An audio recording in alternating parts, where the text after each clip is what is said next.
Hello everyone, in today's video I'm going to show you the 3 whippings required for the Pioneering Scoutcraft badge, which is required in the Traveller Advancement.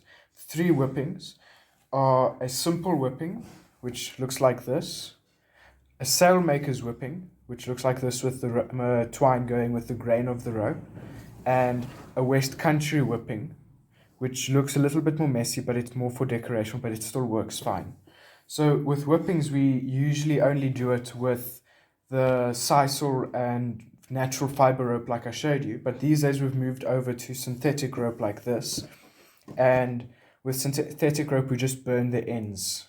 If I can get it to you. And this prevents it from fraying. So the first one I'm going to show you is the simple whipping. And with the simple whipping, it's the easiest or the second easiest in my opinion to do, and let's get straight into it. So what you first do is you have your rope you're going to whip and twine. This twine I have here is about 1.5 meters, and you're going to need all of it. So first thing you're going to do is make a bite in your twine and put it against the rope about, say, let's take my thumb, about a thumb's length down. Then it's going to go down for a bit more. So then you go the thickness of the rope from where you put the start, and you just start wrapping it around, like so. I'll get back to you once this part is done. I'm now about halfway, and a thing to note is that you should try make these coils as tight together as possible. And you just remember you're going to have this bit and the bite at the top. And I'm going to keep doing this until it's about the distance I've coiled is about the thickness of the rope and a little bit more. Now that we've done our whipping, the next step is you've got leftover twine from your turning, and what you do is you just put it through the bite. Okay, I have a bit of trouble. Put it through the bite. Put it through, and then you're going to have this little bit at the bottom here. You pull that tight, and you pull it a little bit more so that this bit over here goes underneath everything. And now it looks nice and neat, and what you do is you get yourself a knife or scissors and you trim it.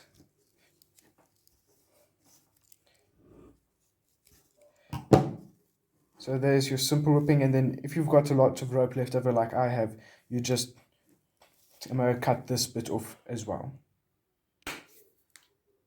The next whipping I'm going to show you is the West Country whipping, which is normally a decorative whipping, but it works just as well as a simple one. And people call it ugly, but to start, again, you get your rope you're going to whip and your twine. With this twine, you fold it in half, like I've done here. And then what you do once you fold it in half is the midpoint, you're going to go about 2 rope thicknesses down from the end and tie a thumb knot around that point. Go to key.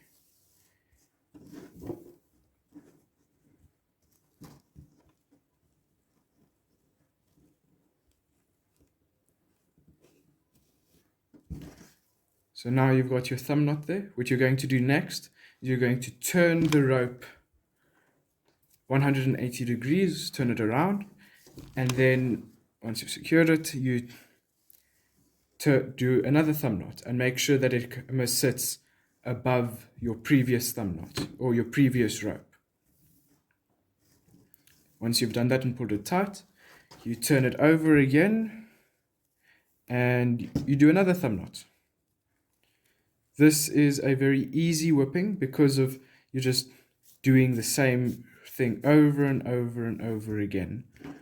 Thumb knot, turn over,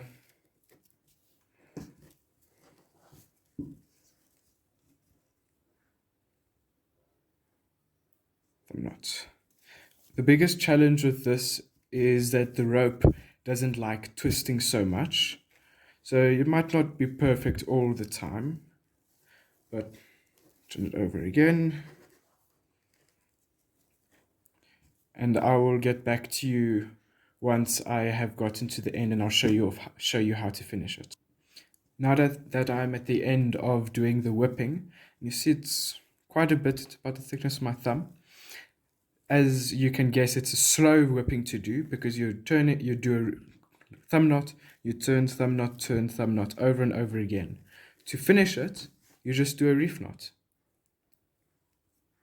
And there you have done a West Country whipping. And if you look at it, if you try to turn it, it doesn't turn very easily, and it's actually quite a bit stronger than the simple whipping. And if you look here, we remember we started with 1.5 meters of twine, and now we've got just about like 10 centimeters left over. So twine whipping is very expensive and time intensive, but once you get into a rhythm of doing each individual one over and over again and learn how the rope turns, then it becomes rather easy. And then we come and trim, not too short, otherwise this reef knot of ours can come undone. And now on to the next one. Before I show you the next whipping, I'm just going to show you how you shouldn't actually tie off the end of a rope, and that is with a wire. Because not only is this lazy and shoddy, it is also dangerous, because if you're working with the rope, these hooks and the ends of the wire can catch you, not this one particularly, but there's that chance of it catches you and it cuts through your skin, and this can just be dangerous for everyone involved. But now onto our next and final whipping, the sailmaker's whipping. And this one is the hardest whipping to do, but it's also the strongest. What you'll need is your rope you're going to whip and your twine. But to start this whipping, and what makes it so strong, you need to break open your rope you're going to work with to about three widths down. And once you get to that point, you make a bite out of the end of your rope, and make sure there's enough left over for you to be able to comfortably work with. So this is about a fair amount, and you put it around one of the smaller ropes, pull it down to where you broke it, and leave yourself enough space for this to go over the top. So let's give myself a little bit more. And you also need to make sure you have enough left over here, because this is also going to go over the top. And then once you've got that in place, you roll it up. And this also takes a bit of practice to get right. So let's fix that. This is why you need to whip your rope so they don't fall apart in your hands. And now once you've got this part set up, you're going to do what you did with the simple whipping, and you're going to wrap your twine around your rope. And I'll get back to you once I have gotten to the end, and I'll show you how to finish this whipping off. Now that I'm at the end of doing my whipping, just a quick note before I show you how to finish it. You notice here, let's see if I can get on the camera, the whipping follows the grain of the rope over there. But now onto the end. So what you take is you take your bite and you take it to the top of your rope. But what you do is you make sure that the twine follows inside the grain along a specific smaller rope, and you take it over the top, and then you take your leftover rope over here and pull this tight so that the loop, your bite, goes over and comes tight inside the grain. And then with your loose rope, let's just turn it, you again pull it along the grain. And then this is the finicky part, is you just pull this all the way around.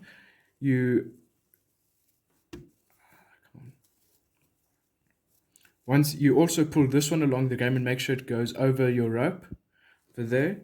And then to finish it off, you have these two pieces over here, and you tie a reef knot in them but make sure that the reef knot finishes on the inside of your rope. Okay, let's make myself some more space to work with. That goes over there. So I tie my first loop of the reef knot, pull it through, not bringing the rest of my rope with me. So like I said, hardest one to do, but it's still fairly quick to do. Then you finish off your reef knot.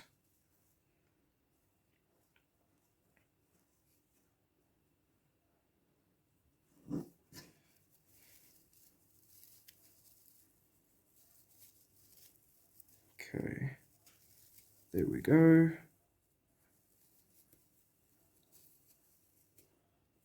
Okay. And there. And once you've done this and finished off, you can trim the leftover twine, and then in this case I would also be trimming this off, but I'm going to be reusing this rope later for another video. And there we go. I have shown you how to do your 3 whippings, your sailmaker's whipping, your simple or common whipping, and your West Country whipping. So just as a reminder, these are all required for your Pioneering Scoutcraft badge, which is a requirement under your Traveler Scout Skills theme badge. If you find anything difficult to understand, I'm going to link a PDF showing step-by-step guides in the description, as well as with the timestamps like last time. Thank you for watching.